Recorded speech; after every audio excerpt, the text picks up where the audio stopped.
They say some choices change everything. My parents made theirs when I was 12, and it wasn't me. My name is Lennox Vale, and I remember the exact moment my childhood ended. It wasn't a car crash or a diagnosis. It was my parents looking me straight in the eye and telling me they couldn't afford to keep me anymore. Then they dropped me off at a stranger's doorstep and drove away with my sister in the back seat, off to chase some fantasy of a life they believed they deserved more than me. For the next 6 years, I lived in foster care while they built their perfect freedom lifestyle. Sunsets, cocktails, curated Instagram smiles. They posted photos from Bali, Spain, Greece, all while I scraped by with hand-me-downs and government forms. But here's the twist. Now I'm 24, successful, and they're broke, desperate, and clawing to get back into my life. I should have felt something, maybe pity, maybe closure, but all I felt was cold. Because what do you do when the people who gave you life treated you like a liability? You give them what they gave you, nothing, except maybe a taste of the truth. And this is that story. Back then, I thought we were normal. We weren't rich, but we had a decent little house, enough food in the fridge, and a family routine that didn't seem broken, at least not to a 12-year-old. My parents, Margot and Clint, worked hard. Or that's what they said. My older sister, Rowan, was the golden one. Straight A's, piano recitals, honor student trophies. She could sneeze and someone would call it elegant. And me? I was just there. No matter how hard I tried, how many good grades I brought home, or chores I finished before being asked, it was like I lived in the background of my own life. Rowan's drawings went on the fridge. Mine got "nice job, bud," and a pat on the back, but I didn't hate her, not at all. She wasn't cruel. She was just the sun in a solar system where I barely had gravity. There were signs, little ones. They stopped asking about my school day. They started eating dinner without me if I was even 5 minutes late. My birthday that year was a store-bought cupcake and a distracted happy birthday while they packed bags for some business retreat. I told myself it was temporary. Everything was always temporary. Then came the day it all cracked open. It started with my mom's voice calling me downstairs. She used that artificial sweet tone parents save for dentist visits or bad news. I thought maybe I left a light on or broke something without realizing it. But there they were, Margot and Clint, sitting side by side on the couch like they were waiting to negotiate a contract. "Sit down, Lennox," my dad said. His tone was clipped, distant. My mom smiled like she was about to hand me a bedtime story. Something felt off. She started slow. "Honey, we need to talk about something important." And I remember thinking, what could be so serious that they both look like they've rehearsed this conversation? Then it came. "We've hit some financial setbacks," Clint said, "and we can't afford to take care of you right now." I didn't understand. I remember blinking, trying to process. "You mean like, we're moving?" "No," Margot said, gently touching my knee. "We've arranged a foster placement for you. It's temporary, sweetheart, just until things stabilize." That word, temporary, was their shield.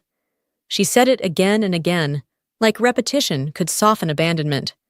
I remember my throat going dry. I asked the only thing I could. "Why not Rowan?" Margot's smile vanished. "Rowan's in school. She needs stability." The irony hit like a punch. "So I don't?"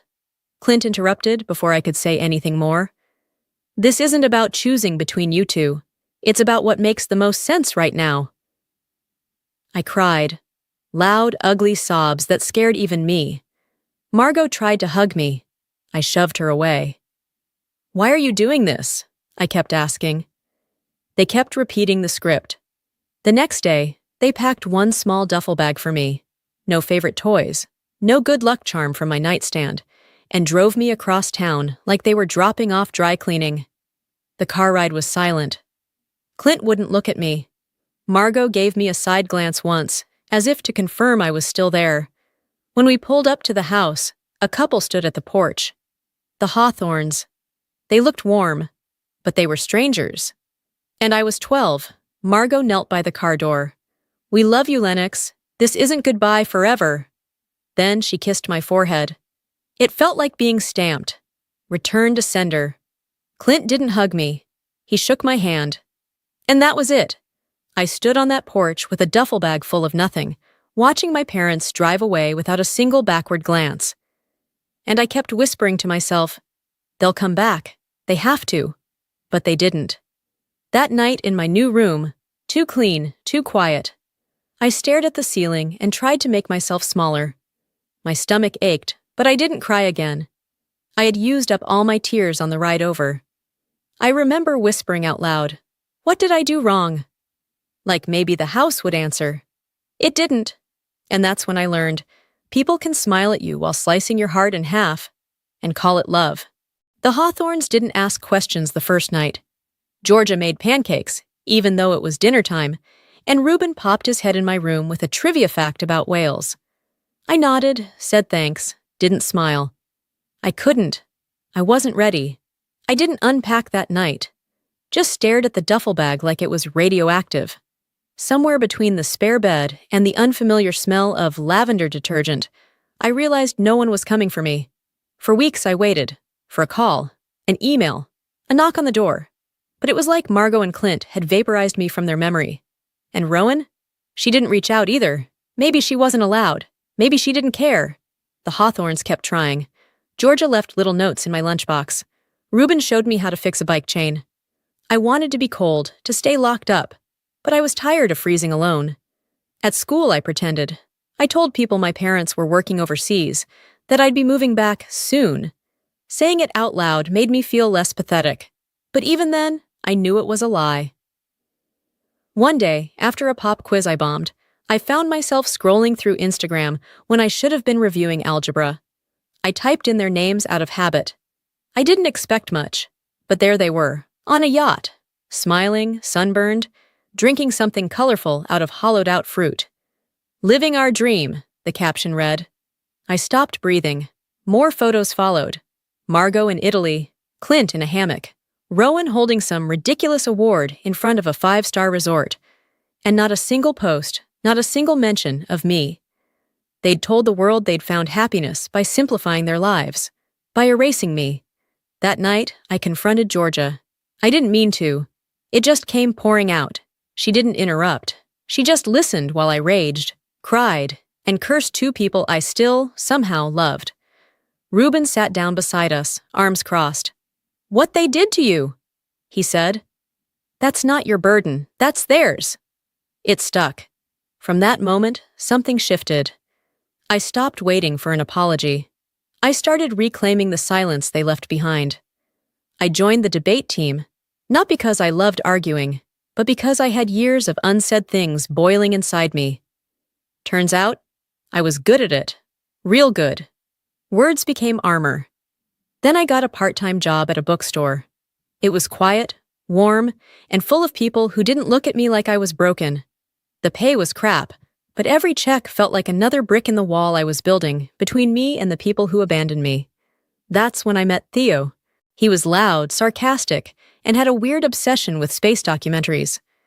On my first day, he handed me a candy bar and said, "You look like you haven't eaten since the Great Depression." I didn't laugh, but I didn't walk away either.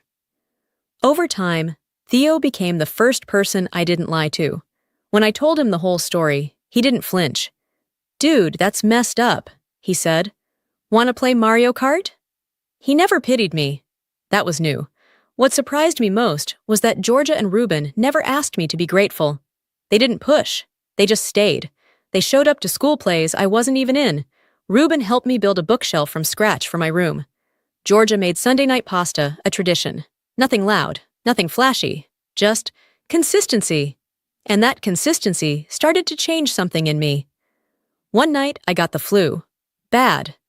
I was curled up on the couch, sweating and aching, trying to act like I was fine. Georgia sat with me until 2 a.m., reading quietly in the armchair beside me, handing me cold cloths and meds without a word. She didn't scold or hover. She just stayed. That's when I realized no one had ever done that for me before. 2 years passed. My grades improved. I started tutoring other kids after school. Georgia helped me with scholarship essays. Reuben taught me how to budget. Then the acceptance letter came, a full ride to a school I didn't even dare to dream of getting into. I ran down the stairs, waving the envelope like it was a golden ticket. Georgia cried. Reuben made waffles. Theo did a dumb dance in the driveway. For the first time in my life, I felt chosen. I posted a photo of the letter online, not thinking much of it. Just a thank you note to the people who got me there. Likes poured in. Comments from teachers, classmates, even strangers. And then one I didn't expect. Margot, we're so proud of you, Lennox. Let's reconnect soon. Like she hadn't thrown me away like yesterday's mail. I stared at it for 10 whole minutes. Then I hit delete, then block. She didn't get to rewrite the past just because I'd made something of myself. She had her chance. She made her choice. Now it was my turn. They didn't stop with the comment. 2 weeks after I blocked Margot, I got a message on LinkedIn. It was from Clint this time. Same sickening tone. We're proud of you, Lennox. Let's catch up sometime. Catch up. Like we were old high school friends who lost touch. Not the people who vacuumed me out of their lives and called it freedom. I ignored it. Thought that'd be the end. It wasn't. They started messaging people in my network. Professors, coworkers, even Reuben and Georgia. Most ignored them. One didn't. My manager at the bookstore pulled me aside. Hey, I don't want to pry, she said, but someone claiming to be your parents sent a weird email. Sounded off. I froze. She waved it off. Don't worry, I told them nothing. Just thought you should know. I thanked her and walked home like I was dragging a body behind me. I wasn't scared. I was furious. They hadn't just resurfaced. They were clawing at the walls of my life, trying to wedge themselves back in by brute force or guilt. I warned Georgia, warned Reuben, even Theo. Everyone said the same thing, don't engage. But Emma did, yeah. Rowan. She reached out. She wasn't smug or defensive. She was different, tired, quiet. They're unraveling, she told me during a call. Out of money, couch surfing, the blog tanked, credit cards maxed. They think, maybe you could help. Help. That word again. Like I was some vending machine of emotional and financial closure. Drop in a comment, get redemption. I didn't respond, but the bile stayed in my throat. Then came the legal letter, a notice of intent to sue, for financial abandonment. They wanted to make me legally responsible for their lives. The irony nearly made me laugh out loud. I sent the letter to a lawyer Reuben knew. They don't have a case, she said. They're bluffing. Don't give them the attention they want. I didn't, but I needed an outlet, a way to take my story back. So when a nonprofit I worked with pitched me to a production company for a documentary series on resilience, I said yes. At first, I told myself it was just to inspire kids in foster care. But deep down, I knew. This was my chance to tell the truth. No more whispers, no more pretending. During the interview, the producer asked if I wanted to include anything about my parents. They made choices, I said. Those choices shaped me. But they don't define me. It wasn't revenge. It was record-setting. But life has a way of peeling back more layers once you finally say things out loud. One afternoon, Emma called again. Her voice shook with something like excitement. Remember that old storage unit they had? She asked. Well, they stopped paying the fees. I was able to get in before it was auctioned off. An hour later, she stood in my apartment with a cardboard box stained at the corners. You need to see this, she said. Inside was paperwork, stacks of it, foreclosure notices, bank letters, legal threats, pages and pages of debt they'd been hiding behind beachside filters and Instagram smiles. Then I saw it, my name, a letter from a lawyer. It used the phrase, streamlining financial liabilities. Next to it, scribbled in Clint's handwriting. L. Closed expense. I wasn't a son.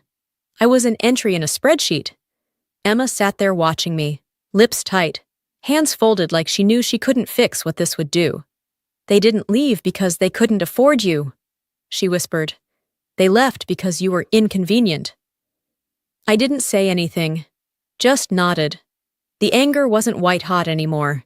It was cold, calm, surgical. The documentary aired a few months later. It didn't make me famous, but it made me seen. I got messages from foster kids, teachers, strangers. Some thanked me. Some just said, same. Greg and Margot tried to weaponize it, of course. posting half-baked rants online about being misrepresented, misunderstood. But the more they said, the more hollow they sounded. Even Emma put out a public statement. "We don't owe them anything," she wrote. "They erased my brother to protect their fantasy. He survived without them. That's not abandonment. That's self-preservation." Her words went viral. Their lies collapsed under the weight of exposure. And me? I stayed quiet. I didn't need to gloat. But I didn't stay passive either. I started something I never thought I would. A series of online workshops on emotional boundaries and financial survival after abandonment. The response was overwhelming. Young people, especially from foster systems, joined in droves. I spoke, I taught, I built something solid, and the more I grew, the smaller my parents became in my story. They were no longer the beginning of it, just a rotten middle. Truth has gravity. It pulls liars into the light. And sometimes the most powerful thing you can do to someone who tried to erase you is to keep existing louder than their silence. I bought my first home a year after the documentary aired. It wasn't huge, just a modest 2-bedroom on a quiet street lined with maple trees. But when I stepped inside that first night, barefoot on polished hardwood, I didn't hear echoes of loss. I heard silence. My silence. The kind you earn. I invited the Hawthorns over for dinner. Georgia brought her famous peach cobbler. Reuben arrived with a toolkit, just in case something squeaks. Theo grilled steaks in the backyard, while pretending he knew what he was doing. Emma showed up too, more herself than I'd ever seen her. We laughed, ate too much, talked about nothing and everything, and for a while it felt like time folded into something soft, something forgiving. After they left, I stood alone on the porch, watching the moon rise over the roof lines. I wasn't angry anymore. Not really. Clint and Margot still tried, now and then. Emails from burner accounts, vague GoFundMe links passed through old acquaintances. Desperation doesn't age well. But I didn't bite. I didn't owe them explanations, or answers, or closure. I owed myself peace, and I finally had it. Emma and I started talking more. Slowly at first. One Sunday afternoon, we sat on my back porch drinking coffee and listening to the wind. She looked at me and said, "I still remember you crying when they dropped you off. I was watching from the upstairs window." I didn't know that. It hit harder than I expected. "I didn't say anything," she whispered. "I should have." "You were a kid too," I said, "and we both survived them." She reached over and held my hand. "No, you built something. That's different." People ask if I ever think about forgiving them, if I ever feel guilt cutting off the people who raised me. But they didn't raise me. Georgia and Reuben did, when it mattered. Theo did, when he looked at me and didn't see damage. Emma did, when she saw the truth and stood beside it. Family isn't who brings you into the world. It's who meets you there when the world tries to break you. So no, I don't regret anything. They left me, I rebuilt, and I didn't just survive. I became someone they couldn't erase.